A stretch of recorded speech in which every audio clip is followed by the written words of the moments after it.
Swayam Prabha. Digital India. Educated India.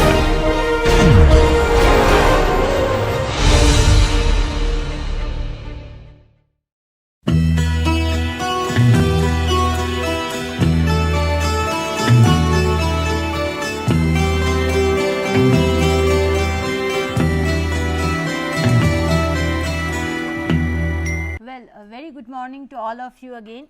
So, today in the last class what we did, I had introduced multiphase flow to you, all of you, isn't it? I had told you what is multiphase flow and how is it different from single phase flow conditions, what are the applications of multiphase flow, why do we need to study multiphase flow, why is the need being more felt in the present day scenario as compared to the need which was felt previously. There were applications in the past also and the applications are increasing.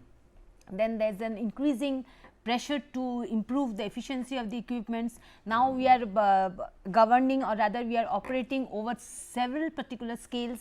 We have started to operate from the micro scale, nano scale level to macro levels and to much larger ranges as compared to that. And therefore, the need to study multiphase flow, to understand multiphase flow, to increase the efficiency of the equipment, to bring about a proper design of the operating equipments, to know the safe operating limits, to diagnose faults, to correct faults, in as a matter of fact even to alleviate some type of defects. For all these things we need to know, or rather we need to know the hydrodynamics as well as the other characteristics of multiphase flow as the situation may demand. Now, when we were going through the applications in the last class, I showed you that there are a vast number of applications. If you remember this, they have started from say the applications. If I will just go through it in very short, we will find that there are a large number of applications starting from power system, heat transfer, process equipment till biological systems, geometrological systems and so on. And we find that there are a large number of variations. Okay. Somewhere it is ocean wave transport, somewhere it is the respiratory system. So, these things they do not seem to be connected in any way. But if we have to give about a unified approach to the particular type of study, then in that case what we have to do? We have to present some unifying principles. The first thing is we have to identify, as I had discussed in the last class, how multiphase flow is different from single phase flow. Now, we found out that in single phase flow the situation was it is either laminar or turbulent. We have to find out whether it is laminar or turbulent, which is already a very well defined technique to find it out. Once we know it, there is no problem at all. In this particular case also we have to know the distribution of the two phases. Once we know the distribution, because in this particular slide if you find in the first particular example, we find that simply gas bubbles rising through a bottle of lemonade. We find that small spherical gas bubbles are rising. Next, the other example, these are just practical, these common life examples which I have shown. When you simply pour water from a bottle, we find that when you pour water from a bottle and through a narrow necked bottle rather, we find that as the water comes out, large elongated bubbles enter here. Definitely the geometry, the topology of these bubbles are different from these spherical bubbles which are encountered in this particular case. So, the same physics, the same governing forces cannot be governing the rise of spherical bubbles, or rather certain forces are more important in this cases, certain forces are more important in this particular case. At the other extreme, if you see, it is just raindrops which are falling, or in other words a very interesting example, when there is rainfall, you must have observed on the windscreen of the car small rivulet sort of patterns, they come out and they flow in a very zigzag sort of a fashion on the windscreen. It is known as a meandering motion. Lot of interest has come up with respect to this meandering motion, and this is also due to interplay of a different type of forces. Forces are the same, but some forces are important under certain circumstances, something else is important for certain other cases. So, therefore, we find definitely the physics of elongated bubbles rising through narrow necked bottles will definitely be different from the physics governing the meandering flow of rivulets on the windscreen during a rainfall. So, therefore, before we go to do anything for multiphase flow, or rather to be more specific, two phase flow situations first we will be dealing with, After that we might touch upon some sort of 3-phase flow situations as well. First thing we need to know is the distribution of the 2 phases. The first thing is the distribution. What it does, it governs the entire physics of the flow, and more importantly we know that since the 2 phases have a different density, as I have already told you. So, therefore, what happens, there is a slip between the phases, as I had explained in the previous class as well.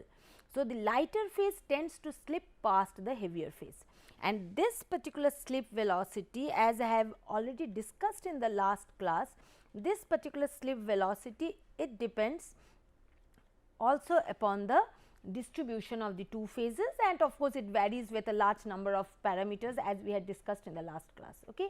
So, therefore, since it governs the slip, it governs the heat, mass, reaction kinetics, it governs everything of 2-phase flow.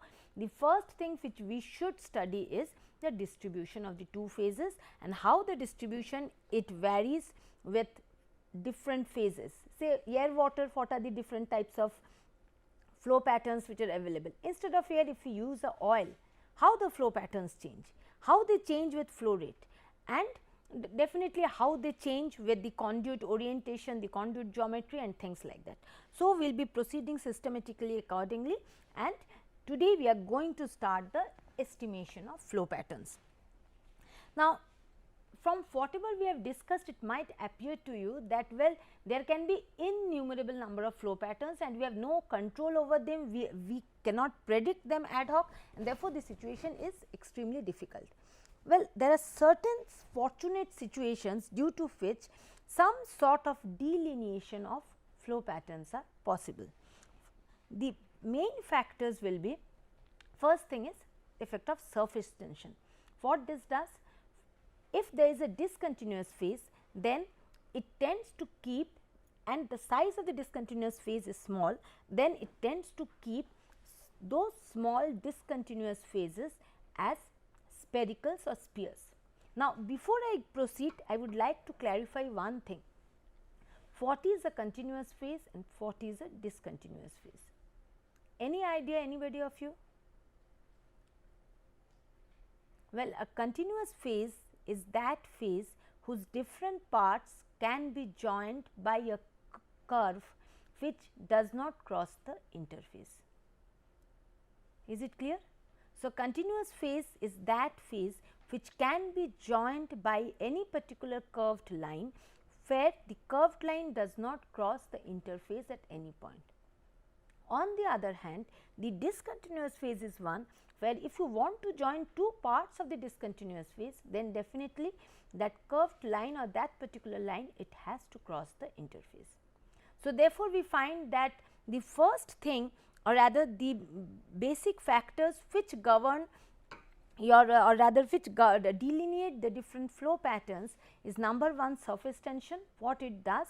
It tends to make small liquid drops and small gas bubbles spherical. This is number 1. And the other important thing is, particularly for gas liquid or vapor liquid flows, there will always be a tendency of the liquid phase to wet the pipe wall. This you must remember. This does not again hold when it is a liquid flow. There we get some other interesting situations which we will be discussing shortly. Okay? But for gas liquid and vapor liquid cases, surface tension plays 2 roles. First thing is, it keeps the channel wall wet with liquid during gas liquid flow, and the second thing, it tends to make small liquid drops and small gas bubbles spherical. Now, remember one thing, that the first point which I have mentioned, that there can be certain exceptions to it. For example, when the tube is heated and the wall temperature is much higher than the saturated temperature of the liquid. Under that condition, what happens?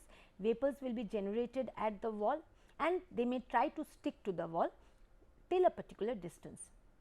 So, for heated tubes, this does not always hold. There can also be some hydrodynamic instabilities due to which there can be gas phase or vapor phase sticking to the wall.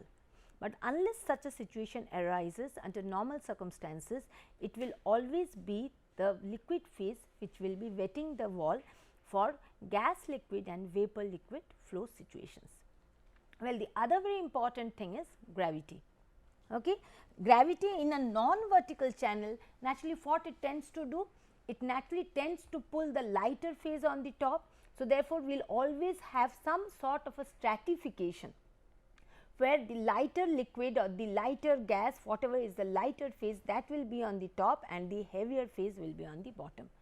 So, therefore, due to these two factors, more or less some order can be brought about in the totally apparently chaotic study of flow patterns which we feel. So, what I would like to do is, first I would take up say air water flows, and we would like to see that with gradual increase of one particular flow rate, keeping the other constant, what are the different flow patterns that we will be observing. Then gradually we will be going to different situations. Maybe we will be changing the pipe orientation, the pipe diameter, the fluid type, maybe we will be introducing one other fluid inside the pipe, maybe we will be heating the pipe, something we will be doing, and we will be seeing that what are the corresponding changes which come about in this particular case. Okay.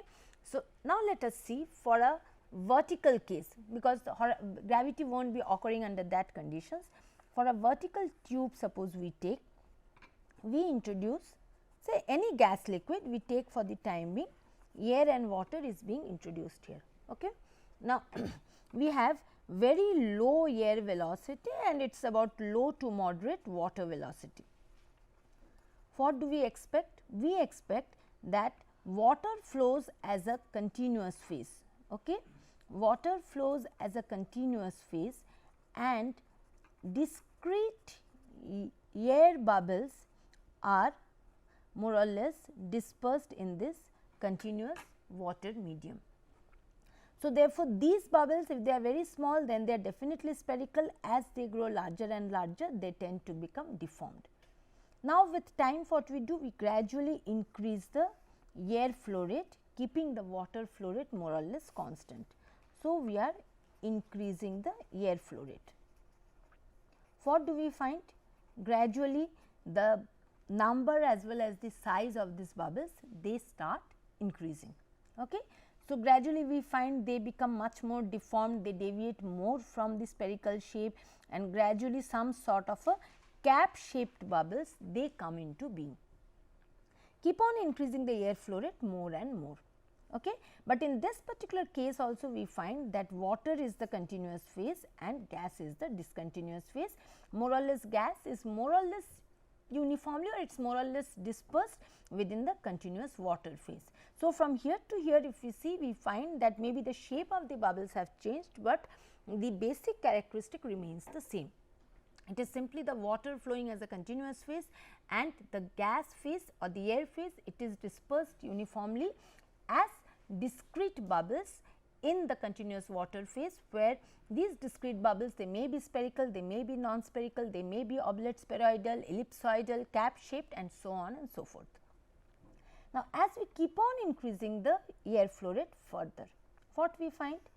These particular gas bubbles, their size as well as their frequency both increase, and finally a situation comes when we find that they gradually coalesce and they formed such elongated sorts of a bubbles whose size is comparable to the tube diameter.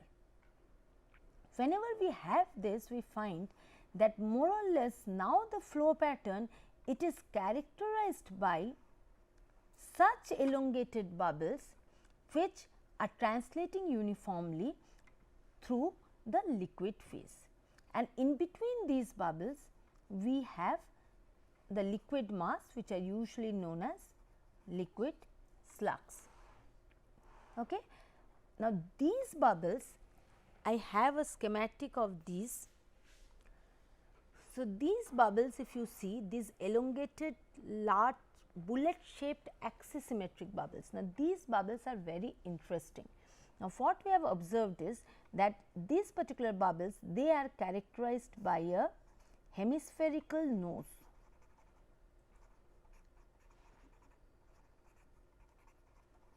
And a cylindrical tail.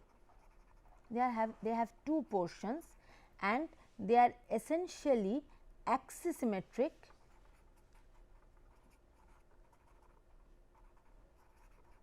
and bullet shaped. Usually this has been observed, and under these circumstances what we find, the liquid from the liquid slug, it's sort of these. The liquid from the liquid slug, it actually flows downward as a liquid film. It is an annular film between the bubble surface and the tube wall. Okay. So, here we find a number of things. First thing is, there are bullet shaped bubbles which translate periodically through the continuous liquid slug. Now, here we find that in this particular liquid slug, there can be bubbles as shown in this particular figure, or they might not be aerated at all. The liquid slugs may be aerated, they may not be aerated. Now, the tendency of aeration that decreases with tube diameter, as I will show from some photographs shortly. Okay. And what happens is, from the preceding liquid slug, the liquid starts flowing downward as a continuous liquid film along the surface of the bubble, and it forms an annular continuous wetting film between the tube wall and the bubble surface. And then it comes down and finally, it meets the liquid slug beneath. Now, when it meets, naturally in this particular conference, a good amount of vorticity is produced. Due to this particular vorticity, some amount of air is sheared away from the surface of the bubble, and they tend to aerate the liquid slug beneath. Now, usually the aeration is more to just below the bubble as compared to further downwards. Now, remember one thing, once these bubbles are formed, their shape does not change further with more introduction of air. What happens as we introduce more and more air? In this particular case, both the frequency as well as the size and the shape of the bubbles were changing in bubbly flow. In this particular case, once the bubbles have been formed, their shape does not change. If we introduce more air, the bubbles become longer and longer. But this hemispherical nose and a cylindrical tail, the axisymmetric bullet shaped shape, this remains unchanged. Okay? And if you observe, you find that in this particular case, the flow, it is characterized by a periodic flow phenomena. It is periodic. If you observe any particular cross section, what do you find? We find that in any particular cross section, I will just draw the slug flow once more, so that I can explain to you.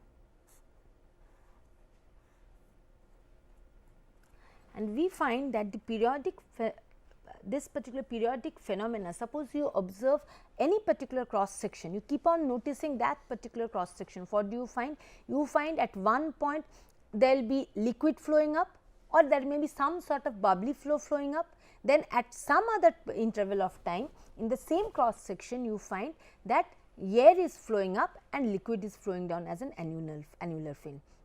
Keep on observing, again you find that a bubbly flow mixture or pure liquid is flowing up, and after some time again you find that only pure air is flowing up and liquid is flowing down as a annular film.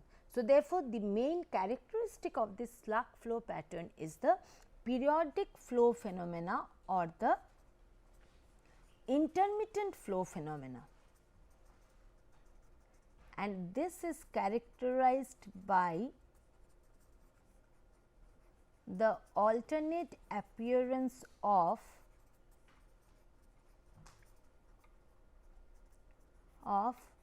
bullet shaped axisymmetric, this is very important, Taylor bubbles. These bubbles, they were first observed and they were studied in very details by Davis Taylor, and from henceforth they have been named as the Taylor bubbles. Bullet shaped axisymmetric Taylor bubbles followed by aerated or non-aerated liquid slugs.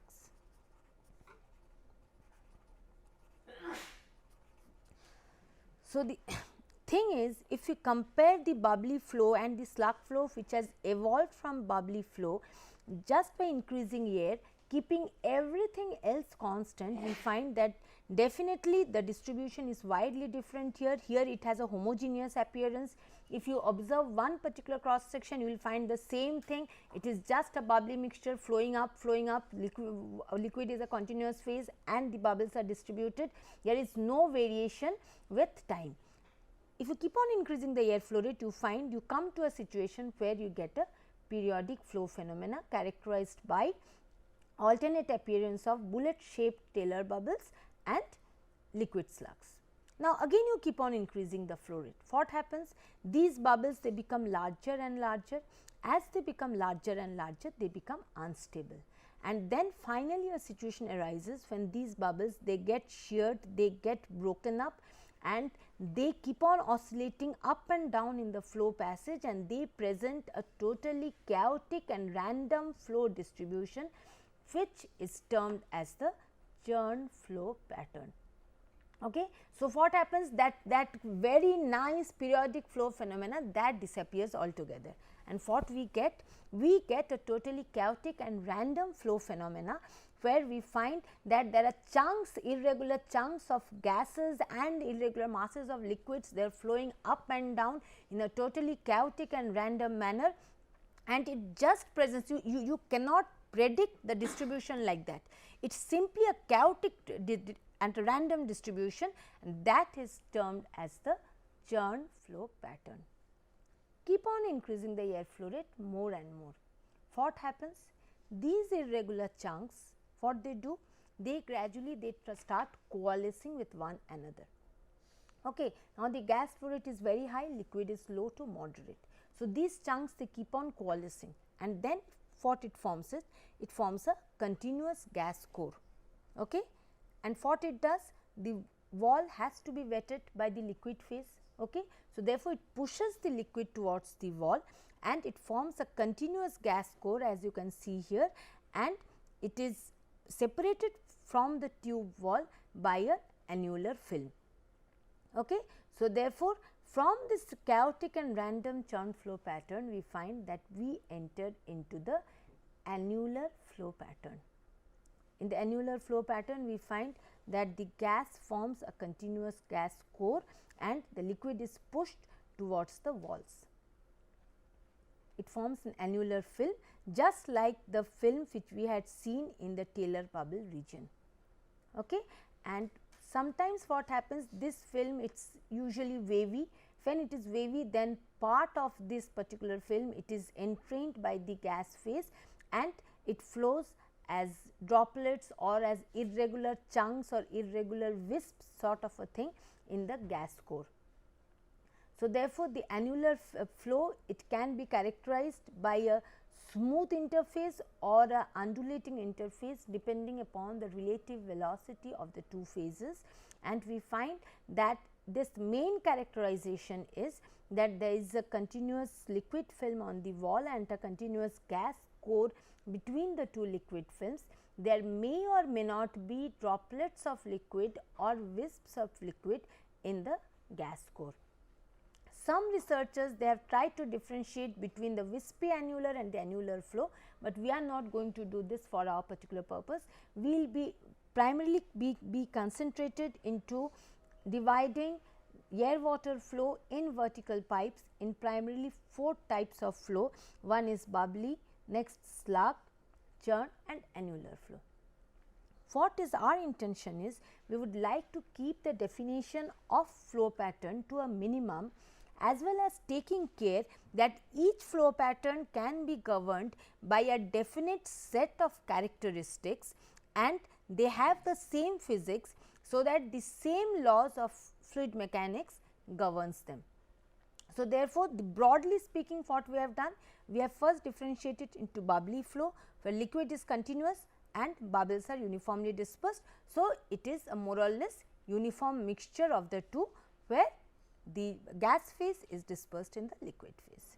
Next, we divide it into the slug flow pattern, where it is definitely it is characterized by the intermittent presence of gas and liquid, gas appearing as Taylor bubbles and liquid as liquid slugs, which may or may not be aerated.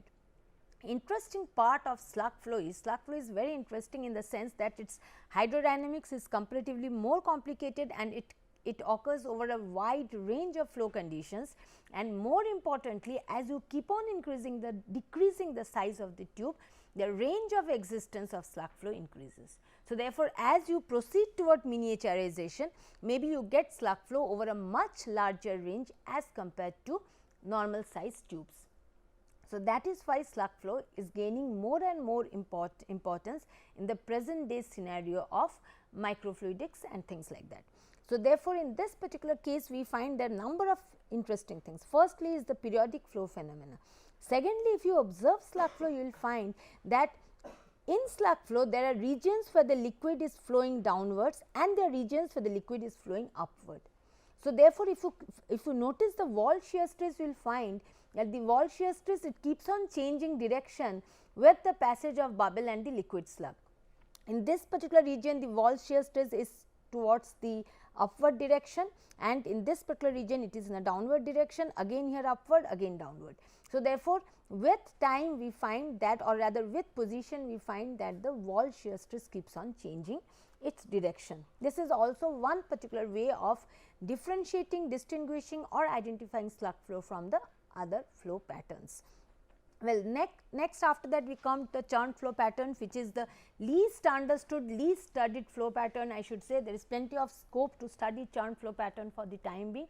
It is a totally random, chaotic, erratic mixture of two phase flow, not very well understood.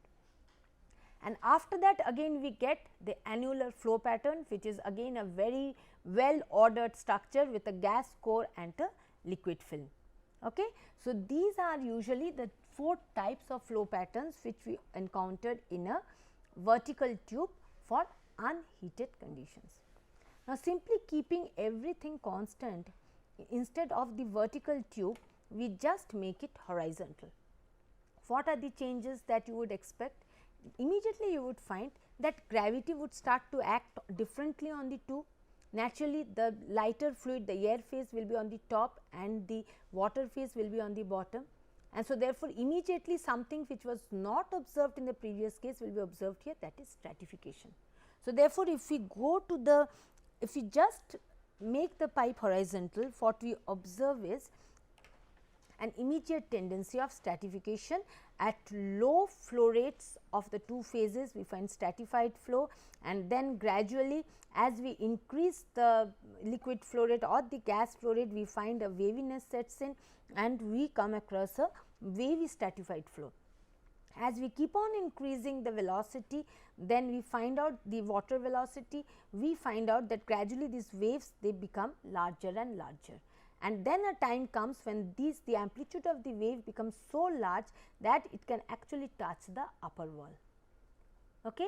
And again, if you keep on increasing the water flow rate, we find that it touches the upper wall, and then these particular gas phases, they start breaking up from one another, and then we have definite gas slugs separated by liquid slugs, but the gas slugs are usually concentrated or confined towards the upper portion of the tube. So, this gives rise to the slug flow pattern as we have observed for the vertical case, but here definitely slug flow pattern, it has got an asymmetric character. Okay. Bubbly flow which we had already observed there, annular flow which we had already observed there, generally churning, it is not very prominent, but churning can also be observed under these conditions, but all this bubbly, annular, slug, they are all characterized by one thing here, that is the asymmetry in the flow distribution, because the bubbles, the Taylor bubbles, as well as if you observe the liquid film in this particular case also, you will find the liquid film will be thicker at the lower side, it will be thinner at the upper side. And with gradual increasing of the liquid flow rate, we find that gradually the effect of gravity decreases and more or less there is a uniform distribution. Okay. So, therefore, with moment we make the tube horizontal, by not doing anything else, we find that stratification sets in. So, we get 2 additional flow patterns, or in other words 1 additional flow pattern, that is the stratified flow. It is usually differentiated into 2 types, one is the smooth stratified flow, the other is the wavy stratified flow. Okay. Just because of the difference in the wave characteristics, some different treatment is necessary for the two, and therefore, we distinguish between the two. The other flow patterns are more or less same as we had observed in the vertical tubes, the only difference being that all the flow patterns have a tendency of asymmetry, which reduces with increasing phase flow rates. Okay.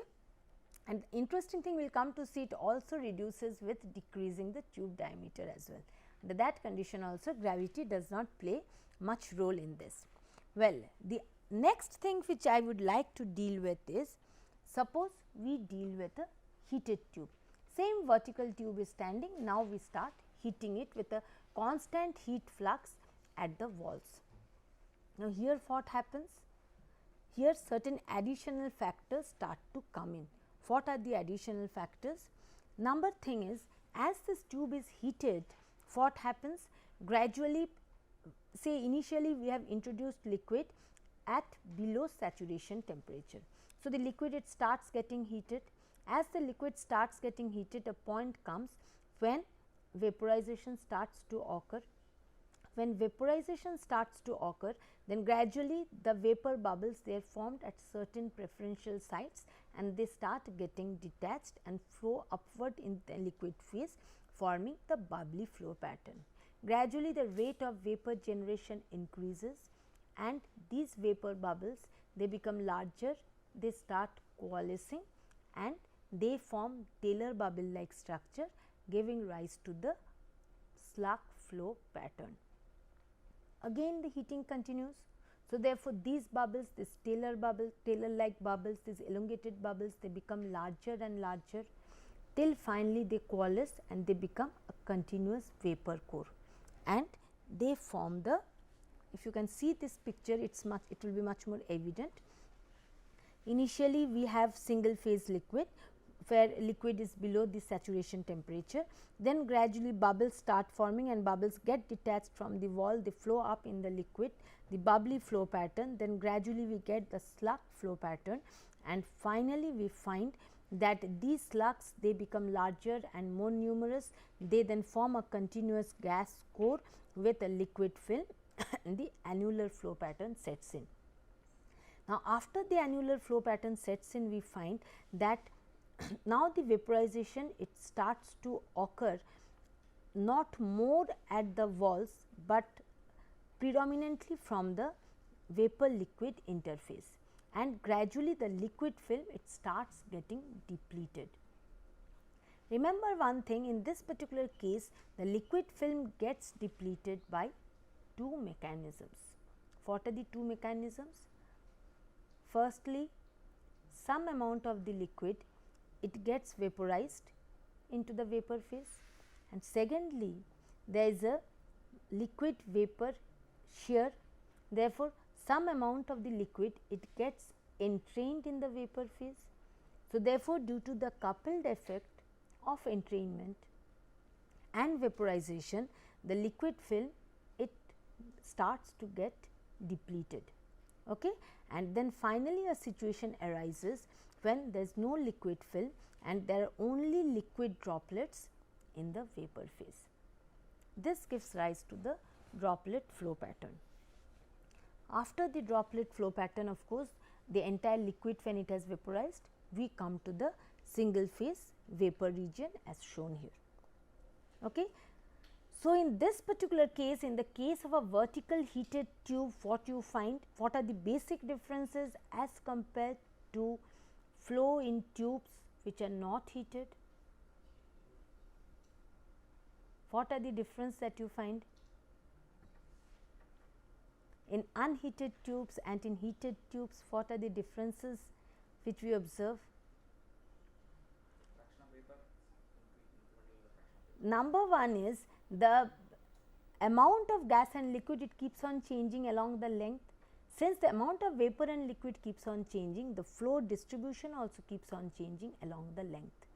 And as far as the flow distributions are concerned, what we find is that Here we find there is no churn flow, which is very prevalent in unheated tubes. The other thing is there is the presence of some droplet flow, which was not there in that particular case. As I had already told you that there is an inherent tendency of liquid to wet the pipe wall.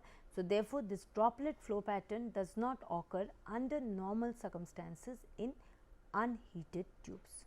So, these are the two basic differences between flow patterns in heated as well as unheated tubes. Okay. So, what are the additional factors in a heated tube? As we have already discussed, in a nutshell, if we have to mention, continuous change in phase fraction along the axial length. Okay. So, therefore, there is a continuous change, the vapor phase keeps on increasing, the liquid phase keeps on decreasing, just the reverse situation occurs if there is condensation. Next, there is departure from thermodynamic equilibrium. Okay. Next, there is a presence of a radial temperature profile. So, for this particular thing, what happens is, even if we find that the liquid mean temperature is much below the saturated temperature, but vapors start to occur because the wall is at a much higher temperature. The wall has exceeded the saturated vapor temperatures, therefore, vaporization starts, but if you find that the mean temperature at any particular cross section, that is below the saturated temperature. So, the next thing is presence of radial temperature profile and departure of local hydrodynamic equilibrium throughout. So, due to these four factors, we find that certain extra things come up in a heated tube when it is in a vertical position. Now, same heated tube, you think and tell me, same heated tube, I just make it horizontal. What do you expect under these conditions?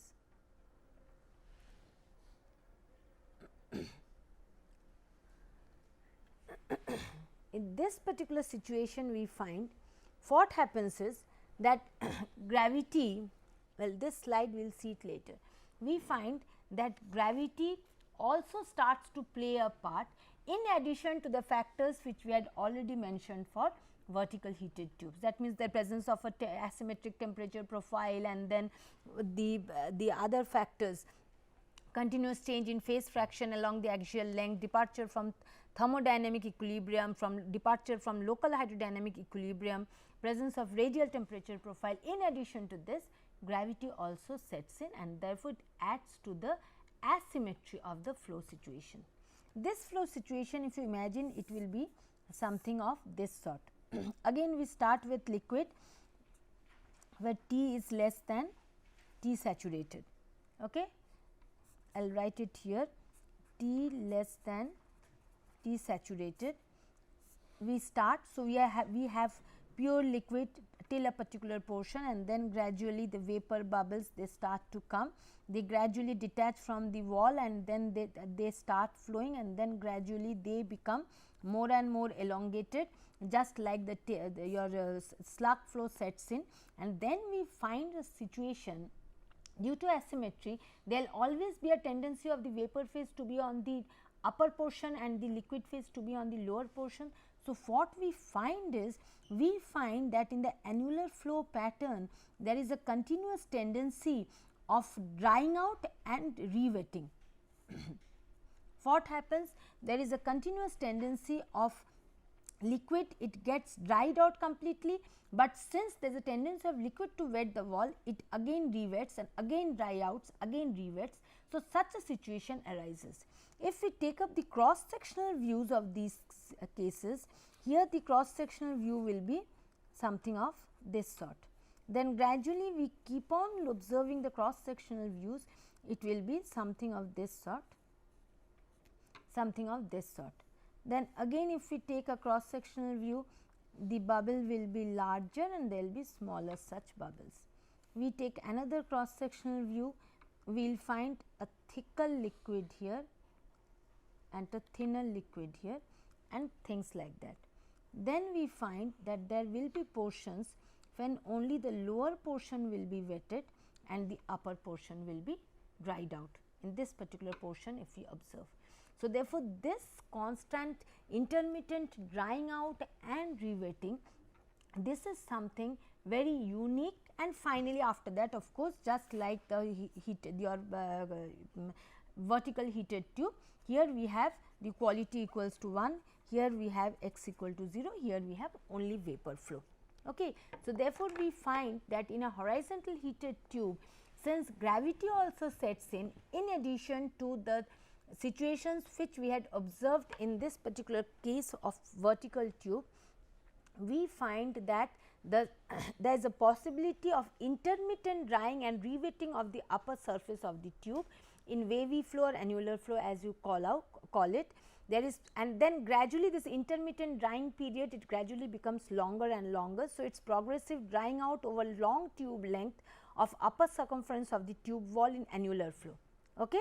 And naturally as you keep on increasing the liquid flow rate, then there is less obvious effect of gravity, and therefore, the flow patterns become more and more symmetrical and more close to vertical flows as the liquid flow rate increases. This particular situation was for a low to moderate liquid flow rates. As we go to higher and higher liquid flow rates, situation will be more similar to that which we have observed in vertical flows. Do you get it? So, in this particular way we find that when we take a tube, what are the flow patterns, when same tube we just make it horizontal, what are the flow patterns, same tube keeping it vertical we heat it, what are the flow patterns, same tube we make it horizontal and heat it, what are the flow patterns. So, these things we can understand from this particular situation. Now, let me take up once this is another situation which can be encountered for condensation. Condensation also we find naturally initially the flow pattern will be annular and then gradually just the reverse of what you have seen. There we had started with bubbly, slug, annular, here we start with annular, mist, annular, then some sort of stratification, then slug and things like that. And remember one thing, the range of existence of the different patterns, how long it will be bubbly, how long it will be slug, how long it will be annular, these things they depend upon the entry condition, the hydrodynamic condition and things like that. If a situation can be made such that the bubble rate of generation, bubble generation is very high at the walls, then probably we will not get a bubbly flow pattern at all during evaporation. We will directly or straight away go to the slug flow pattern. Such a situation can also arise. So, therefore, which are the flow patterns which are going to occur and what will be the range of occurrence of the different flow patterns, that depends upon the inlet conditions, the other hydrodynamic conditions and so on and so forth. Now, let us see if instead of air we simply introduce another liquid. So, instead of air water flow we have say kerosene water flow, okay, or toluene water flow. Kerosene water flow, it will be more akin to oil industries, toluene water will be more akin to mass transfer operations sort of a thing. Now, in this particular case what do we think, what should happen? Do not look at the figure for the time being, just try to understand the physics. What happens? There we had one particular situation. What was it? That the liquid will always wet the pipe wall. Here both are liquids, both can wet the pipe wall, isn't it? So, therefore, as we had only bubbly flow here, here we can have oil in water dispersed flow as well as water in oil dispersed flow depending upon the flow conditions. High oil, low water velocities, we have water in oil dispersed flows, low oil, high water, we have oil in water dispersed flows. Now, this is a very interesting situation. Dispersed flows we need in a variety of cases, okay. And if we are dealing with liquid cases, be it a reactor or absorber or whatever it is, we find that when we have oil in water flows, okay, we start with the low water, high oil flow rate. Then keeping the total mixture velocity constant, we keep on increasing the water velocity, decreasing the oil velocity, so that the total mixture flow rate is constant. We can do it. Say for example, we start with say U oil of say 1 meters per second, say just for, or maybe it is 0.1 meters per second and U water is say 0.5 meters per second. so that the mixture velocity is 0.6 meters per second. Then we take another flow rate where this is 0.2, this is 0.4, this is 0.3, this is 0.3. In this way we keep on going, this is say 0.5, this is 0.1, and then finally we reach to this particular flow pattern. So, under these circumstances what we have a oil in water dispersed flow, and gradually as we keep on changing the flow proportions of the two, keeping the mixture velocity constant, we finally reach a condition where we have water in oil dispersed flow. And from very frequently we call one of them dispersed, the other inverted dispersed.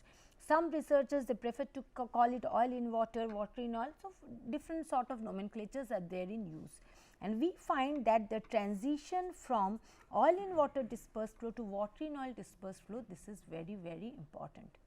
Okay. It is very important because the total hydrodynamics changes, okay. The total interfacial surface area changes if water is dispersed in oil, if oil is dispersed in water. Suppose we have an organic phase and an aqueous phase. Okay. Say this particular any particular reaction or mass transfer, it is controlled by the organic phase part. Okay. It is much more, and say suppose it is toluene, acetic acid is dissolved in toluene and we have a water phase. Acetic acid is more soluble in the water phase. What happens? It readily shifts from the toluene phase to the water phase. So, in this particular case, we will have a better transfer, a better mass transfer if the toluene is dispersed as droplets in a continuous water phase.